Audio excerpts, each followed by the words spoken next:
And we're back. Kasama nyo pa rin si DJ Rocky. DJ Paolo. DJ Nicole. At eto nga po ang Love Radio Academy. Sa totoo lang, ang dami na po namin na pagkwentuhang tatlo off the air, online. Nagkukwentuhan kami tungkol sa aso, tungkol sa dating app, tungkol sa mga love life, tungkol sa... Ang dami! Sobra! Pero syempre, nandito pa rin kami kasama ninyo para kwentuhan kayo ng mga kung ano-ano. Pero bago ang lahat ng yan, shout out muna tayo. Okay, DJ Paolo is here. Pasig Catholic College, binabati ko aking dear alma mater for celebrating its 111 founding anniversary. Especially sa batch 2011, to my batchmates, sana hindi pa sumasakit ang ating mga kasukasuhan dyan. And to Pasig Catholic College, see you next week. Ako yung magiging guest alumni nila for the coming week. Wow! Ikaw yung guest alumni. So, etong pagiging guest alumni mo, meron ka bang speech dyan? Anong gagawin mo? Oo, may presentation. Ang parang presentation is discussing the real life and my field as a biomed engineer sa mga senior high schools. Hopefully, hindi sila nagkamali na ako yung pinili. Mukha namang Titingnan natin. mukha namang hindi naman masyadong nagkamali.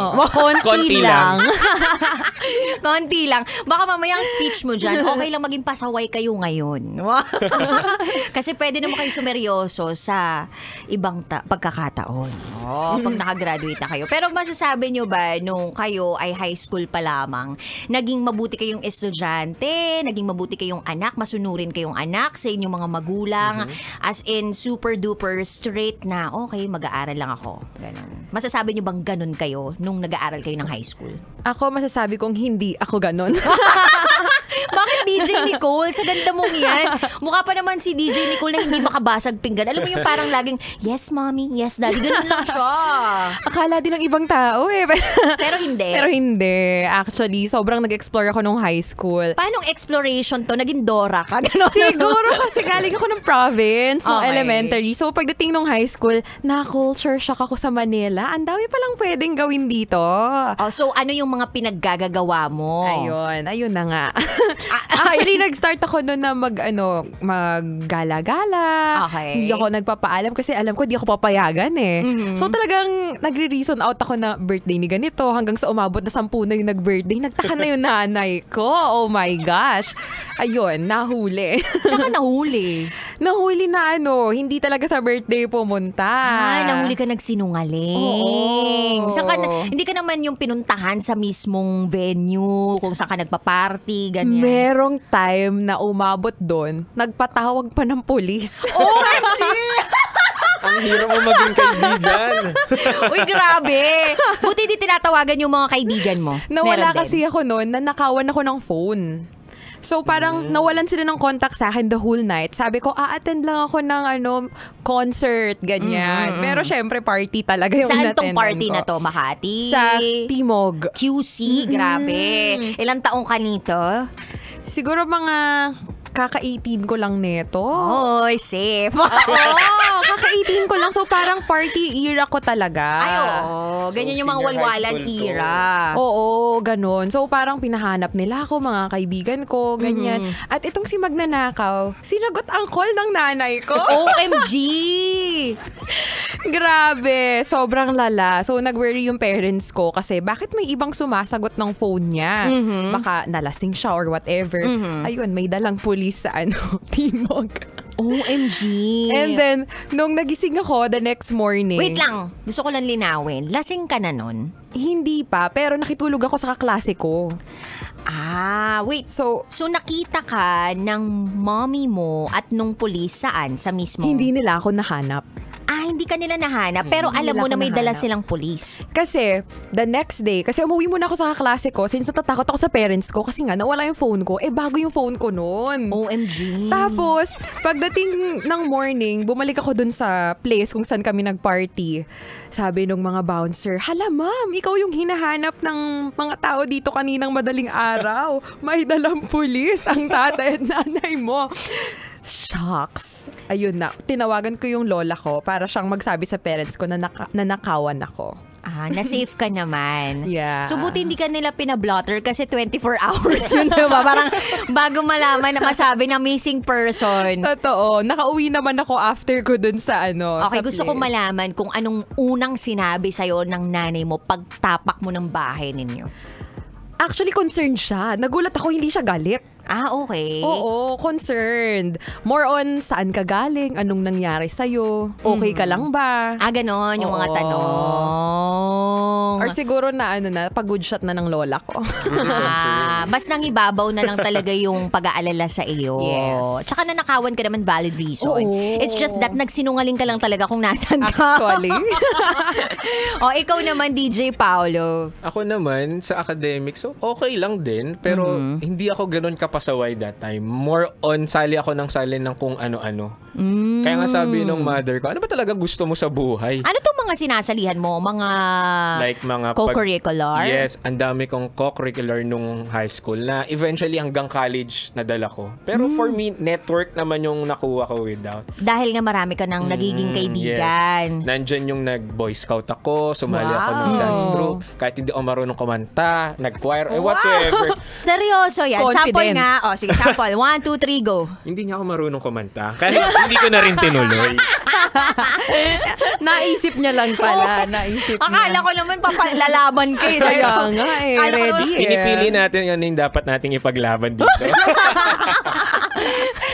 Ayun Akala na ko nga. naman, Gina G ka pang kumanta ngayon, diba? Oo, no? Baka Sabi- gusto mong iparinig. Exactly, DJ Sa Madam Nicole. People. Sabi ba naman ni DJ Paolo, 'di ba? Actually, ako ng choir kahit di ako kumakanta. Akala ko dahil sinabi Nag-aayos niya, lang pala ng mic. Low-key. so hindi masyadong pasaway. Yes. Okay. Siguro pinakapasaway yung baon mo, ipunin mo, tapos bibili mo ng mga teddy bears. Nung high school, ganun yung uso sa Blue amin. Magic? Blue Magic. Panahon medyo naabutan. panahon Yes. tayong dalawa, DJ Naabutan Paolo. yun together. Yes, may ganyan akong story. Hindi ako yung bumili. Yung friend ko, dalawa sila, tinatago nila sa UV. Parang sinasabi nila, ikaw mag-uwi kasi makikita sa akin yung mother ko. Tapos, kaya nalaman ng mother ko na bumibili din ako nun, yung dalawang kaibigan ko, nasa harap nila yung nanay ko, nung tinatago nila yung teddy bear sa bag nila. At at that time, hindi pa nila kilala yung mother ko. So, pag-uwi, bumibili ka rin ba ng teddy bear sa Blue Magic? Sabi ko, bakit? Yung dalawang kaibigan mo, nahuli ko, harap-harapan ko tinatago, paano iuwi yung teddy bear?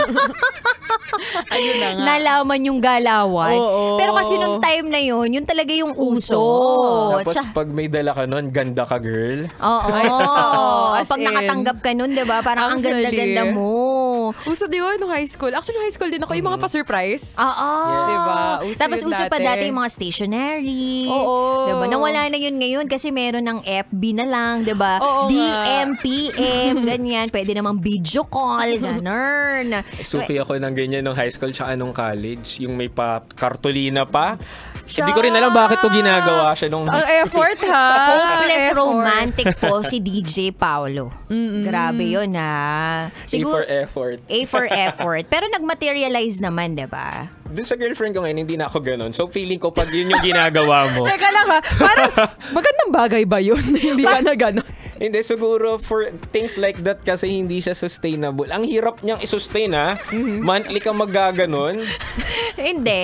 Feeling ko dapat na lang talaga. Hindi na kartolina. Oo. Billboard na. Magpa-billboard Uy, may ka. gano'n na. Minsan may Oo. gano'n napapanood ko sa TikTok. Pag mahal mo ipa-billboard mo. Oo, meron. Uy, pero grabe naman yung pagmamahal na yun. Ang mahal. Literal. Kaya nga. Pero pwede namang maging practical. But at the same time, makapagpadama ka pa rin ng Yes. pagmamahal Yes, sa actually yung naman. small things, 'di ba? It matters Kahit yung parang maalala lang sa'yo yung person. True. Appreciate ko yun. Actually, Word of the parang effort. tayong dalawa, DJ Nicole, nagpaparinig tayo kay DJ Paolo na bakit hindi siya nag-celebrate ng Valentine's doon sa jowa niya. Nag-celebrate kami ng 13. Like lumabas kayo together. Yes. Noong 14, sinundo ko naman siya, pero it's very quick. unlike the traditional na ano. And, Lalabas talaga. Yes. Okay. So, talaga nag-gear away na si DJ Paolo doon sa mga traditional na ginagawa ng isang mang-iibig. 'Di ba? Nandun na siya sa part na, okay, nag-transform na ako into a technologically advanced human being. Ganon. Yes, ibang level na siya. Android na pala. AI pala to. AI pala to eh. Anyway, ang dami pa po namin pagkakwentuhan at marami pa tayong mga storyang malalaman mula sa ating mga student radio jocks mula sa De La Salle University College of St. Benilde. Kapiling pa rin si DJ Rakitera. DJ Paolo. And DJ Nicole. Kailangan pa bang i-memorize yan? Love Radio. Basic!